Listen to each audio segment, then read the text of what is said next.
How you doing? I might as well just say, and to round off the show, let's bring in Manz Last but not least. Man, it's been a shit week, man. Me and you wanted to go through the Carabao Cup more than most, and then you follow it up with not even a performance I hated, because there was a commitment I liked, but a result that's not good enough.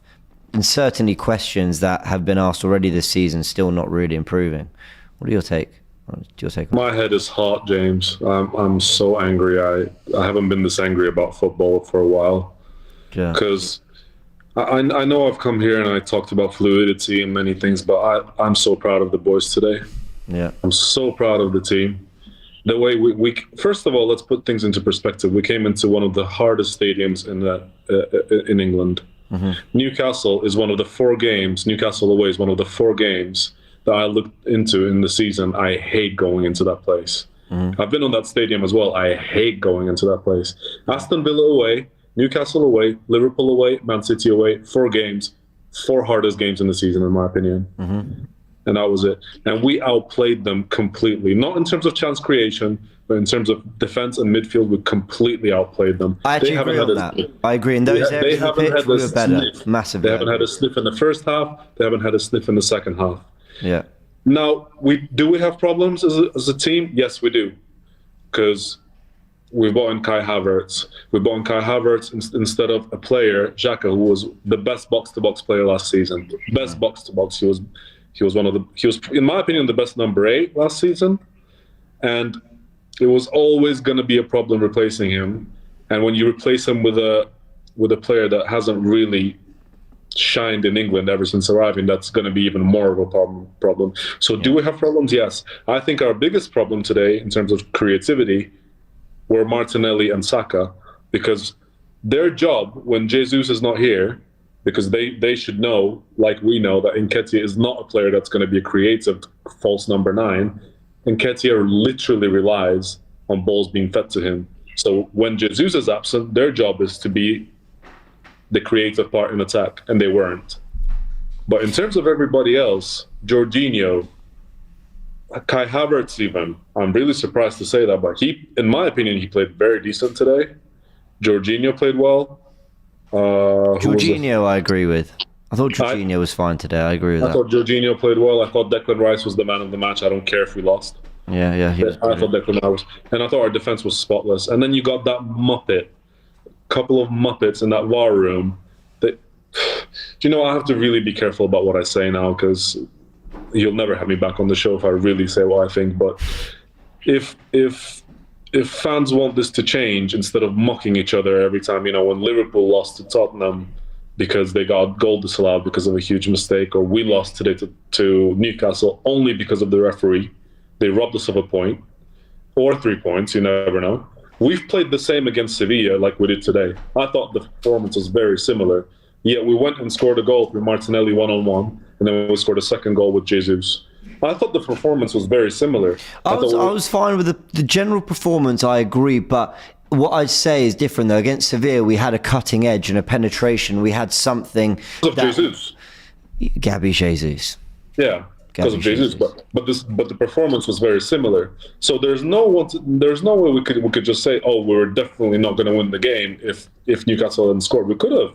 Yeah, no, I agree with that. I do. But even the point away at St. James's Park, for me, even if we're going for the title, is a good point.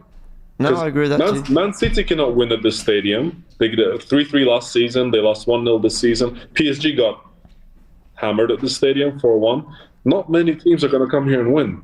So to not only to get a point here, but to outplay them the way we did, for me was good. And then we got robbed. I'm sorry, we got robbed. But and I really don't care what Ben Sports was showing. There was an incident in the World Cup where Japan scored a goal and everybody thought the ball was out, but then they invented this new thing where the ball has to be out the whole way, this and that. And I was like, okay, well, if that's the rule, then I'm sure that's going to be used from now on. And I've seen the ball go out the same way 1,000,000 times since then in so many games. And they've ruled that as in the ball has gone out. They've not used this whole camera thing, all the hold of the ball. And then today they come back to that again because it's convenient. They didn't see the push on Gabriel. He didn't have the hands on his back. He had the hands on his neck, literally. Hands on his neck. And I thought, and what's his name? Gordon, the guy? Muppet as well. Yeah, that was offside. That was Okay, offside Manz. Look, I actually agree with a lot of what you said, and looking at the more positive side of things for Arsenal, but there is a fluidity issue. Like when the openers were there in the first half, we couldn't do anything. Then when we needed to put the pressure on for 25 minutes, we couldn't do it. So something isn't right there. Well, there is a fluidity issue because the manager has decided to buy Kai Havertz to play as a number 8, and if Mikel Arteta had half the trust he has in Kai Havertz in Fabio Vieira, I think our fluidity would have been much better, because I've been standing up for Fabio Vieira ever since I've been coming on here, and he doesn't get any sort of chance. He came again, I'm going to repeat what I said last time I was on here. He came in against Fulham, he's had a good game. He's come in after that, he's had good games.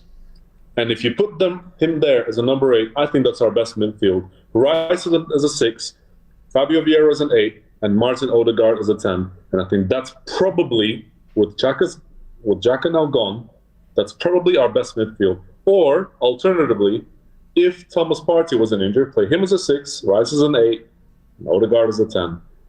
But he insists on Kai Havertz. It was his choice. It was an arrogant choice. It was a £65 million choice, and he's not going to back off. He's going to choose integrating Kai Havertz into this team above getting results most of the time. And I'm just okay with that now. That's what I'm okay with now, because we're a more controlled team now. I don't expect to see any fluidity. Not any fluidity. I'm not expecting to see the same fluidity I've seen last season. In the end, if that wins us the league, I'll keep my mouth shut. If it wins us the Champions League or even gets us in the final, I'll keep my mouth shut. But if Mikel Arteta this season doesn't win a trophy, finishes below second, or even finishes second and doesn't win a trophy, Mikel Arteta, as good of a manager that he is, has to go. Okay. Has to go. That's my opinion. Thank you for joining us, mate. And thank you for always being so patient. Oh, just one last thing. If the fans want to see a change, they have to take matters into their own hands. PGMOL is not going to change anything. Yeah, but how much will that do? But I hear what you're saying. I do hear what you're saying. Thanks, Manz.